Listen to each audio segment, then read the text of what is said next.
Hey free-to-play gang, welcome back to another video. This video is sponsored by Summoners War Chronicles. Now, Summoners War Chronicles just recently went global in terms of like pushing beyond US East and US West. So right now it's also in Asia and Europe. So if you didn't already know, Summoners War Chronicles is based on the IP hit Summoners War Sky Arena.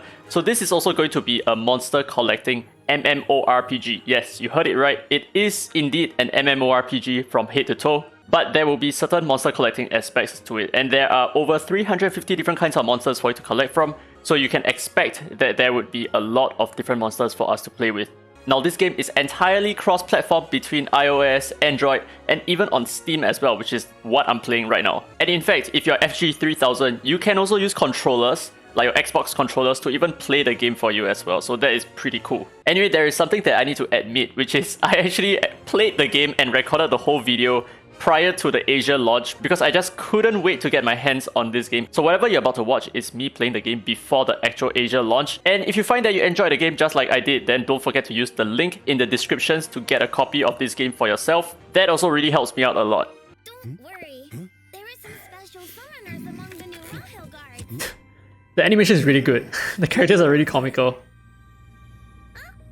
They're here. Ah, I'm the new summoner. To sign the summon book that they'll receive. Welcome. Would you like to sign here?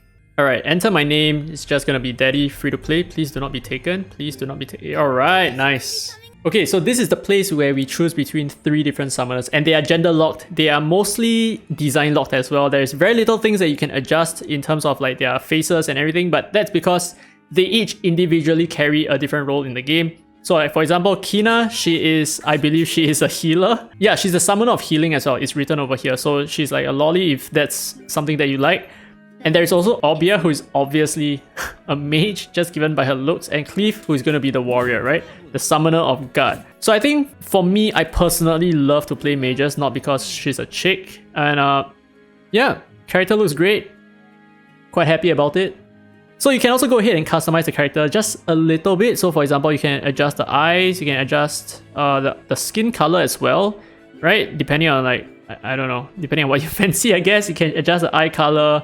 I'm just gonna keep it at something random and something simple like this so that we can proceed with the rest of the content. Alright, so we create the summoner based on the current settings. And the thing is, you can actually play all 3 different summoners on one account. So if you feel like, you know, you want to change your gameplay a little bit, you want to play more of a healer, or if like you want to play a supportive role, right? If you're playing amongst friends and you already have like melees, you already have mages, you can then choose your healer so that you can play certain co-op dungeons with them and be a little bit more effective that way as well.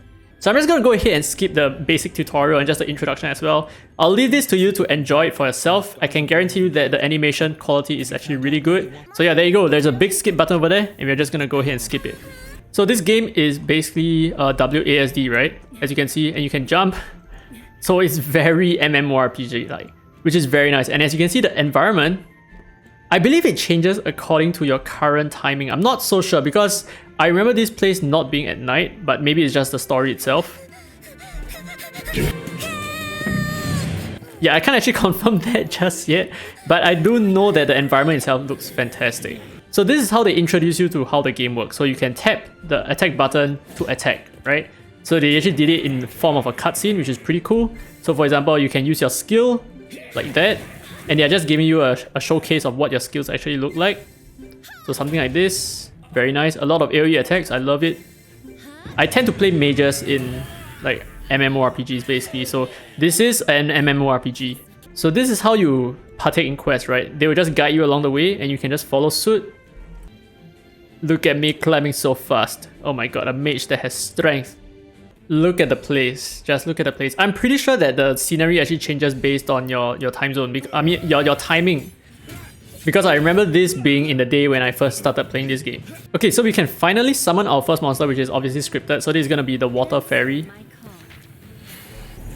There we go. The Water Fairy. Elucia, I think. Was that her name? And you can also use their skills, right? Like so. But maybe to put things into perspective, right? So you can actually move around like that. And you can just cast your skills actively. So number 1, you can use your first skill like that. You can use your second skill. You can walk around, use your third skill. And the neat thing that I really like about this game is that you can actually attack while you are walking. Like you can just walk and then attack, and you just automatically attack, which is really nice. So you can actually like place yourself perfectly where you need to. And if you're much of a gamer like me, you can just like dodge out your telegraphs and all that. So pretty cool. Very nice combat system. So it's a real breath of fresh air, I think, right? Like just look at the scenery around like the game itself. Very well done. And of course this is in like maximum graphic settings as well. Wait, this is our boss fight? A very first boss fight? Altar of Argus. Oh yes, this is our boss fight. Cool. Well, very nice, very nice. Get out of place, get out of place, get out of telegraph. Gamer mode. Oh! Rip.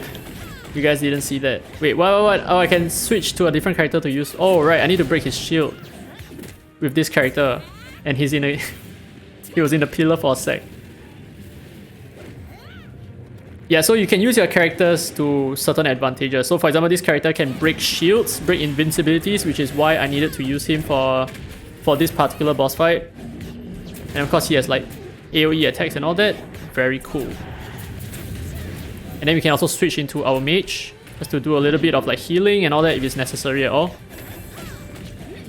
But I think we should be fine. You know what, maybe I should change my key settings so that my dodge is on a shift. Whoa, whoa, whoa, whoa, whoa. I was just saying, man. Alright, GG, that's the first, well, tutorial boss done. But very cool. Oh, maybe it was just the story itself that portrayed a darker sky. Maybe. God damn! My character looks so hot! So yeah, for the most part, at the start of the game, it is not actually auto-pathing. Right, you need to move your character around just so that you can experience the environment around you, right? So like for example, all the scenery over here, very nice. Oh, very cool. I like the fact that they let you, or rather they made sure that you had to manually play this. So at least you get a better idea of like what's around you, right? So that you don't lose out on all of this perfect scenery. Look at that. Look at that. I'm sorry if I'm moving my screen around way too much and you're like vomiting right now. And every once in a while you will find something on the ground that you can actually destroy so that you can pick them up as like extra loot, which is pretty cool. A little bit of exploration involved. But of course, eventually they are going to include the auto-pathing. So especially for mobile gamers, I think. So if you're playing on a mobile phone, the auto-pathing might be quite crucial. I mean, this tends to be very popular amongst most MMORPGs out there right now. Look at that, look at all the forest mushies. Okay, so we're gonna have to kill them because the quest says so. I'm sorry, I didn't want to do this. I didn't want to do this. And of course, you can change the way your characters target. I mean, like your summons, right? You can change how they target. So you can actually let them target whoever they want or to focus on whoever that you're focusing on. But I think I'm just gonna let them be smart, right? Smart AI. Let's see how smart AI looks like. But of course, in terms of like casting skills, it's super easy. There is no aiming required. So as long as you're within range, you can just tap it, you can cast it, that's about it, done. Right? Something like that. So not bad. Combat is really smooth. Very, very smooth. And even though I'm like supposed to be lagging a little bit, I have like 200 MS, but I don't really feel it at all. Oh my god, I was just so distracted by killing all the mushies that I forgot to complete my quest. The scenery is just so good, dude. So you can actually see your monsters in more detail in the set, I mean in like your monster page basically. So you can see this is Fairy, and after awakening, right, I can't even see it, but she becomes I think Elucia, and then I'm not sure who Gore is. I think I've never seen this before. But yeah, so every single one of these monsters, they have a very generic name, right? They start off with a very generic name, but they then awaken into something a little bit more specific. Big DPS, let's go! Hell yeah. And of course you can see your own DPS over here. So there are my 3 summons, or rather me and my 2 summons. So let's see who's doing the most damage, right? And you see that the summoner actually does so much damage. My minions are not even doing anything at all. Now I'm currently on my main, who is not really a main. Okay, so this is my healer, who is also the Lolly. Okay, so there are a bunch of stuff for you to collect. Okay, so a lot of freebies in this game right here. Okay, so this is my healer, right? She looks super cool, by the way. And there are like some things that you can pick up along the way, like randomly in the world, right? So they give you extra gold and all that kind of good stuff. So I have a bunch of summons over here. And of course, they are quite useful. And of course, we will do some summons later on. So as you can see in the settings, there are a lot of stuff over here. There is the Kairos dungeon, which I think is where you can find runes. There is the Galagos ruins, I'm not sure what this is about.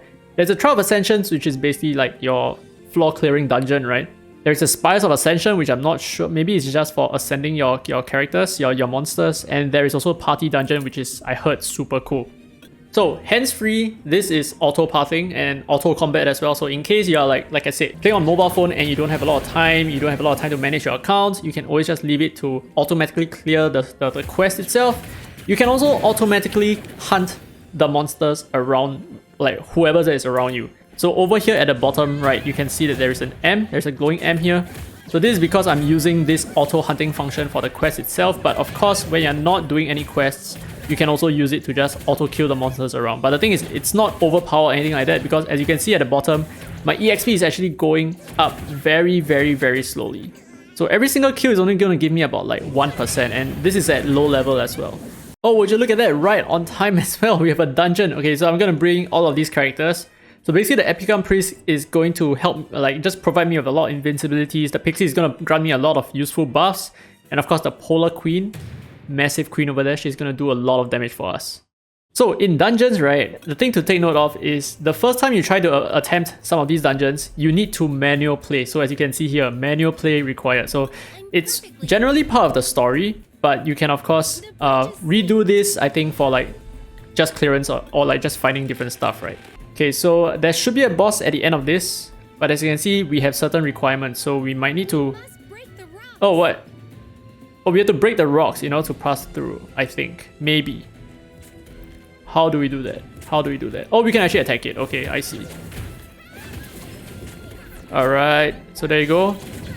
And my healer does a lot of damage as well. We can actually take a look at her damage stats, but that's not going to let me look at the map. RIP. Okay, so let's see just how much damage my healer can do. Which is great. I really love the fact that healers in this game, they're not just limited to healing. If not, your progress is going to be super slow, right? So at least there is an ability for you to, you know, use your healer for extra DPS. Very cool. Oh, and of course we should showcase our Polar Queen as well, because she's a legendary, or rather she's a Nat 5 as they call it. So we're going to use her to kill off these slimes real soon. So something like that. Boom! Huge AoE nuke! Crazy shit, look at her DPS! That is insane! Oh, we found a chest as well, nice. What do we have over here? Gold and a trinket. Fantastic. I think we are almost towards the end. Oh, we are at the end. Oh, what's that? Is that a boss? You look so small, so cute, so fragile. And I'm about to break your back. Not in a good way. So as you can see, I'm not able to spam my skills because your skills require summoner mana, as you can see over here. So mana recharges super slow. But yeah, there you go. Easy peasy, that's it. So the plot is pretty lighthearted, and I think it's pretty fun to watch as well. So if you are into the plot, you're gonna have a really good time. Nice, that's it. And we get some runes along the way as well. I think these are like endure runes, right? Yeah, these are like resistance runes. So with a set of 6, we can have 45% resistance.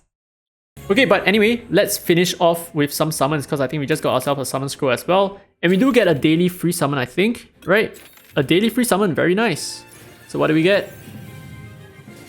We are looking for a purple line. No, this is a rare. This is a 3-star rip. A Yeti, a furry boy. Okay, there's currently a collab event, so I think I'm just gonna go back into the collab. And I only have like 1 summon.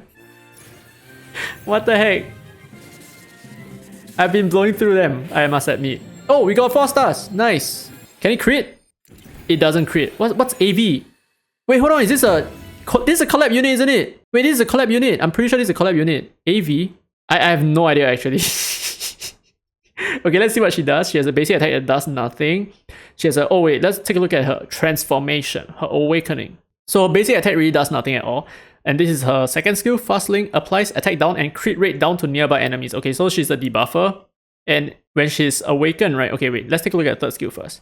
Class Obstruction, applies defense up to nearby allies and recovers their HP. Nice support. So support plus debuff, very cool. The recovery amount is based on a target's max HP. Okay.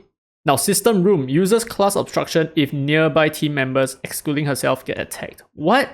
With a cooldown of 24 seconds. So this is really, this is so good, right? She has a free usage of her third skill, which is very nice to have. So I think she's going to be a remarkable addition to my team. Okay, so let's do a couple more summons because we have the currency, and I know it's not really very worth it, but hey, you know what? I will be joining the Aegis server anyway. Come on, give me a legendary. Give me a 5 stars. No, not another Yeti. Oh my goodness. But in terms of graphics, pretty cool, pretty smooth. I really like this a lot. Oh my god, I spoke too soon. I hate it.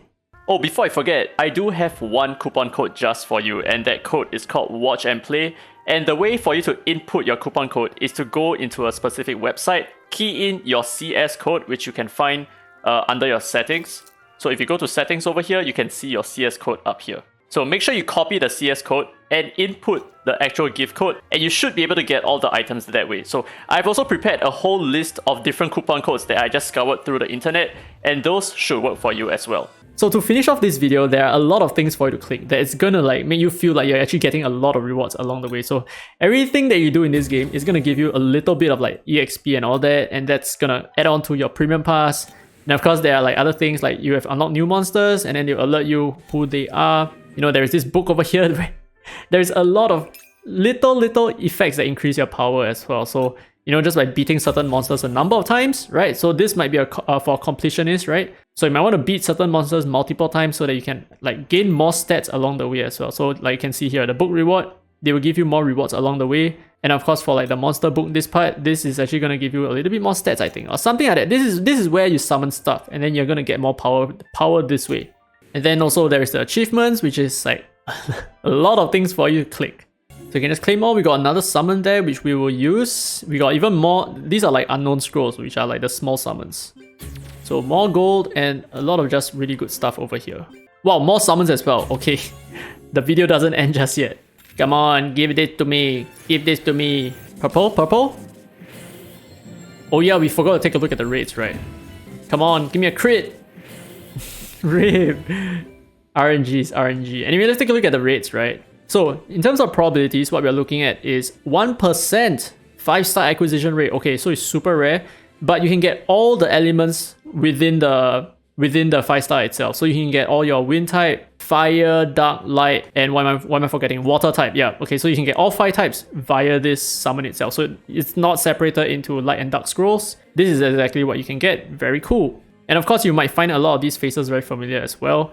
But I think one thing before we end off the video, I just want to show you something about the skills. So for example, these are your summoner skills, which you can also enhance.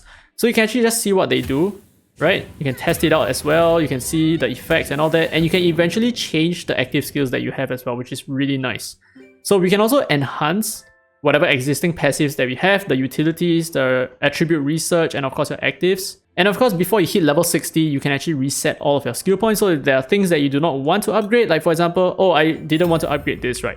I can always just reset it by clicking the big reset button here, or I can individual reset as well. So it's very helpful for new players who are not sure what they want, but you know what? Before they hit a level where they actually know more about the game itself, then they're able to, you know, just soft reset their account just so that they can mini-max their gameplay that way according to how they like to play the game. Alright, so that's about it for this game, right? So very friendly for new players. I feel like the experience itself is great. I enjoy myself thoroughly, and of course, if I'm busy, if I'm at work, I can always just automatically travel through whatever quest that I need to do, and it's gonna be very easy for me to clear content as well. And just feel like I have accomplished stuff along the way, right? Like 30 minutes later, you'll notice that I have certain things for me to collect again. And oh my goodness, now the raid menu is open. I can finally do party dungeons. Alright, so maybe I'll just do this in a separate video. Hopefully they sponsor me again. I would definitely appreciate it if they sponsored another video because I think this game is pretty cool. But anyway, with that said, hope you guys enjoyed today's content. If you did, don't forget to leave a thumbs up. And of course, use the download link down in the descriptions below if you want to try out the game for yourself. And again, thank you so much to Summoners War Chronicles or Come To Us for sponsoring today's video. I really appreciate it. But with that said, this has been Daddy Free to Play, and as always, I will see you in the next video.